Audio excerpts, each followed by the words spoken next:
Rachat de Korah. Korah, vous connaissez l'histoire, On Ben Peled, lui qui faisait partie, il a connu Yaakov Avinu, donc c'est un homme très respecté, quand il est sorti d'Égypte, il y avait 200 quelques années, c'est un homme très respecté au point de la Torah, on le cite comme, vous savez, Korah, il y avait des gens importants avec lui. Il avait On Ben Peled, bon, Gatan d'Abiram, c'est de la chaîne depuis toujours, mais il avait On Ben Peled, et soit dit en passant, le grand frère de Moshe, le grand frère de Aaron, Nachshon Ben Amminadab, celui, le premier qui s'est jeté dans la mer, il était du côté de Korah. Il a soutenu Korah. Bon, il n'est pas mort parce qu'il n'a pas une partie active, mais il était d'accord avec Korah. C'est vrai ce qu'il dit. Pour que Moshe Aaron, ils ont la priorité, etc. Donc, sur Ben Peled, qui est une personne très fâcheuse. Donc, maintenant, il participe avec l'histoire du Korah. Et le jour où Moshe Rabbeinu leur dit, bon, très bien, on va faire un examen, vous allez tous venir dans le Mishkan avec la Kétorah, il n'y aura qu'un seul survivant. Tout le monde accepte. Chacun pensait que, non, ça se passe pas comme Moshe peut dire. Moshe ne veut pas qu'il y ait un seul chef, un seul Kohen Gadol, pardon. Moshe est d'accord que ce soit pluriel, comme dans toutes les nations du monde. C'est ce qu'a dit Korah, dans toutes les nations du monde. Il y a plusieurs fêtes. Pourquoi chez nous, il y a quelques Kohen Gadol? Pourquoi tout le monde c'est comme ça? Pourquoi c'est spécial comme ça? La question se pose. Donc, sur un Ben Peled, le matin, le fameux examen, parce que sur un Ben Peled, il dit la chose suivante, il dit, ben, je vais y aller. Seulement, la femme d'un Ben Peled, il dit, de façon très logique. Mais qu'est-ce que tu gagnes dans cette histoire? Si c'est Moshe Aaron qui a raison, tu vas mourir. Et si c'est Korah qui a raison, de toute façon, c'est Korah qui va lui prendre la direction des opérations, et tu vas rien gagner dans l'histoire. Alors lui, il dit, mais je peux pas, je me suis engagé. J'ai rendez-vous ce matin avec eux, avec les 200 et quelques personnes qui vont se joindre. Le Rov, c'était le chef du Sanhedrin de la tribu de Rouven.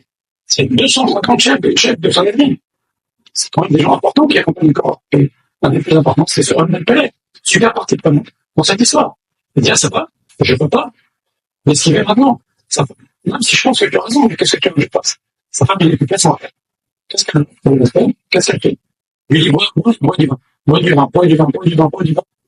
Et voici qu'il s'endort. Et maintenant, elle sait que Korah, après son équipe, vont venir la chercher. Elle fait donc la chose suivante, elle dépousse ses cheveux, elle se met devant la tente, elle dépousse. Quand Korah et ses amis viennent chercher le Peled, parce qu'il ne va pas arriver. Elle découvre ses cheveux. Et eux, c'est entre guillemets, ça dit certainement, puisque Korah était au collège, puisqu'il faisait partie de quelques personnes qui portaient le Aaron au collège, quand le Aaron était passé, quand on était passé dans le désert. Et donc, ils ont dit, oh là là, faut pas avoir une chose pareille. Il a fait son appel, et donc ils ont abandonné, ils ont laissé un Peled comme ça, ils sont tous morts, et comme ça, on a une vie. Il a fait son appel, une Avera, déchet. Et elle a ainsi sauvé son mari. Et maintenant, on a un Ben Peled, il se réveille, pour pas avoir bu tellement, et il voit que Korah et toute son équipe sont morts, il dit, non, pour faire sauver, j'ai voté contre Moshe Rabbeinu. Donc il va chez Moshe Rabbeinu, il lui demande merci. Et toute sa vie, Moussa lui dit, et toute sa vie, il s'est échoué d'avoir un moment, de s'être un moment laissé influencer par ce corps. Et c'est pour ça qu'on l'appelle Onen, quelqu'un qui est en deuil. Il a toute sa vie, il fait échoué, des contritions, etc. Parce qu'il regrettait d'avoir participé à cette seule histoire de Korah. Maintenant, quand même, on voit qu'elle a fait mort son mari. On voit que c'est découvert des cheveux. C'est quoi cette histoire? Et où est sa récompense à cette femme? Elle a fait quand même extraordinaire, elle a sauvé sa famille, elle a sauvé son mari. Dans cette Avera de Shem Shamaï, elle a sauvé son mari. Attention, hein, Avera Shem Shamaï, on n'est pas au niveau de faire des choses pareilles, mais quand même, elle mérite une récompense cette femme. Regardez ce qu'il dit. Du chapitre au nom du Romain. La mère de Shimshon, c'était le guide de la femme de On Ben Peled. Et sa récompense a été d'avoir un sadique comme Shimshon. Donc elle a eu un enfant extrêmement sadique. Et voilà sa récompense. Maintenant, le fait qu'elle s'est découvert les cheveux, il va falloir que maintenant son fils se laisse pousser les cheveux. Le fait qu'elle a pu boire du pain à On Ben Peled, qu'elle, déjà enceinte, et son fils, ne goûte jamais de vin, le temps qu'elle est enceinte et son fils. Et toute sa vie, ne prête jamais de vin et de des exemples pour lui. Donc on voit qu'elle a complété.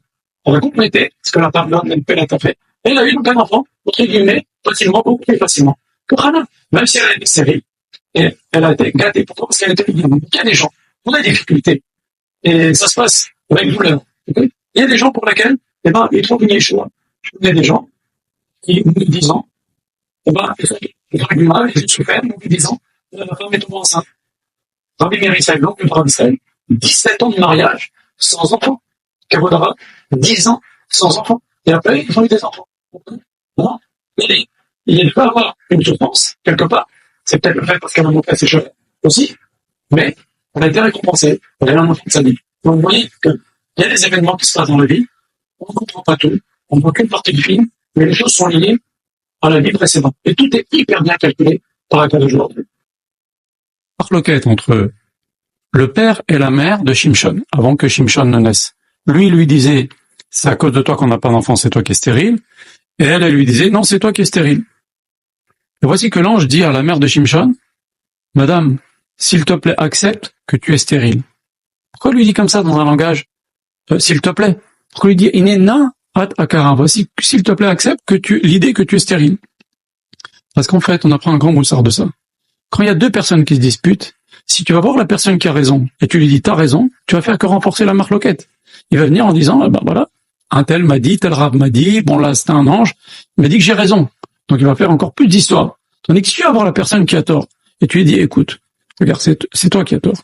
C'est mieux que tu calmes le jeu et que tu acceptes que tu as tort dans cette histoire. Attention, je dis pas qu'une femme stérile a tort, chas v'shalom, mais en tous les cas, l'ange, il a vu cette marloquette et elle qui accusait son mari d'être stérile, l'ange lui a fait comprendre que c'est de son côté que ça vient.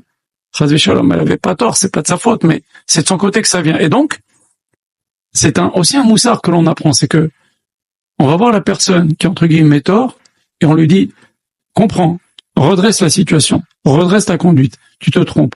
Mais si on va voir la personne qui a raison, on lui dit t'as raison, on ne fait que renforcer la marloquette. Qu'Hachem vous bénisse tous.